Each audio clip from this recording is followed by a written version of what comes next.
അങ്ങനെ 2-3 ദിവസത്തെ യാത്രകളൊക്കെ കഴിഞ്ഞാണ്ട് നിങ്ങളോട് പറയാം, ഇന്നലെ വൈകുന്നേരം എത്തിയിട്ടോ. അങ്ങനെ ഓടാൻ വേണ്ടിയിട്ട് ഇറങ്ങുകയാണ്. സുഹൃത്തുക്കളെ ശ്രദ്ധിക്കൂ, വണ്ടി തുടക്കൽ പരിപാടികളൊക്കെ കഴിഞ്ഞാണ്ട് നിങ്ങളോട് പറയാം. സമയം പോയതൊന്നും അറിഞ്ഞില്ല. പെരയിൽ കുഞ്ഞുങ്ങളും കുട്ടികളൊന്നും ഇല്ല. ഓലൊക്കെ ഞാൻ ഈ ട്രിപ്പ് പോയണമെന്ന് പെരയ്ക്ക് പോയതാണ്.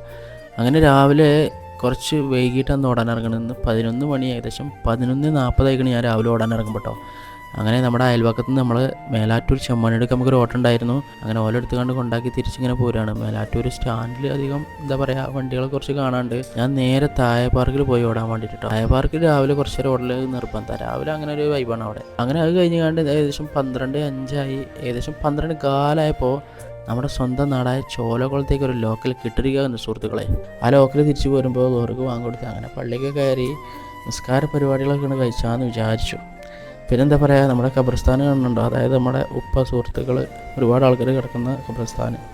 അങ്ങനെ നിസ്കാരം കാര്യങ്ങളൊക്കെ കഴിഞ്ഞാണ്ട് നേരെ പോകുന്നത് തറവാട്ടിലാണ്. 6 മാസത്തെ ലീവിന് ശേഷം അനിയനിന്ന് തിരിച്ച് ഗൾഫിലേക്ക് തിരിച്ച് പോവാം. ചെല്ലുമ്പോൾ കാരണവലിൻ്റെ അവിടെ മുട്ടി തിരിഞ്ഞ് എന്താ പരിപാടി ചോദിച്ചാണ്ട് ഒരു പരിപാടി ഇല്ലാതെ കണ്ട് തറവാട്ടിലൊന്നും കയറിക്കാണ്ട് നേരെ ഞാൻ ഇടയാറ്റിലേക്ക് വിട്ടു, കുഞ്ഞോളെയും കുട്ടികളെയും കൊണ്ടുവരാൻ വേണ്ടിയിട്ട് കേട്ടോ. സമയം കുറേ വൈകിക്കണ്, ഉച്ച കഴിഞ്ഞിക്കണ്. 4 മണിക്ക് ഇറങ്ങും. ഇതാണ് നമ്മളെ ചോലക്കുളത്തിലെ KCB sub station. Edayattur road നിങ്ങൾ എന്ന് തുടങ്ങിക്കണ ഈ റോഡിൻ്റെ പണിയെന്ന് അറിയാം. ഇപ്പോഴും ഇതേമാതിരി ഇങ്ങനെ കിടക്കന്നെ. ഏതായാലും കുറച്ചാണ് പോയപ്പോൾ റോഡ് പണിയൊക്കെ ഏകദേശം നല്ല കഴിഞ്ഞിരിക്കണം. പിന്നെ എന്താ പറയുക, കുഞ്ഞോൾ വരയിൽ എത്താറായിട്ടുണ്ട്. അവിടെ പോയത് ഇവിടെ ഒരാൾ ഭയങ്കര നിലവിളി, പനി അത്രേ, വേറെ ആൾ വേറെ നിലവിളിച്ചിട്ടുണ്ട്.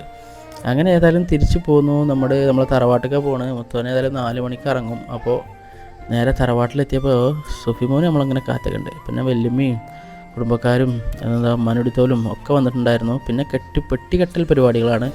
6 വർഷം ഞാൻ ഗൾഫിലുണ്ടായതുകൊണ്ട് ഞാൻ പെട്ടികെട്ടലിലൊരു എക്സ്പേർട്ടാന്ന് പോലെ വിചാരിച്ചിരിക്കുന്നത്. ഏതായാലും പെട്ടികെട്ട് കെട്ടിക്കൊടുത്ത് കാണ്ട് അരച്ചത് പാങ്ങാടൻ.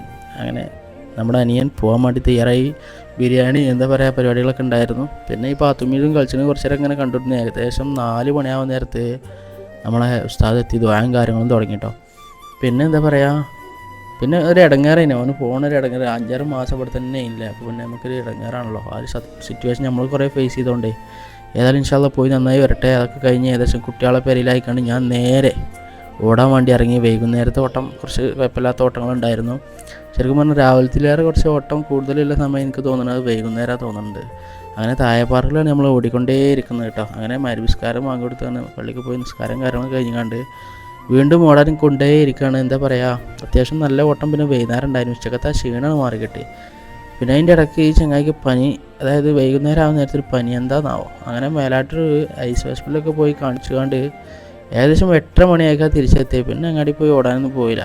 അങ്ങനെയാണ് ഇന്നത്തെ വിശേഷങ്ങളൊക്കെ. മറ്റൊരു വീഡിയോ ആയിട്ട് വരാം. ബൈ.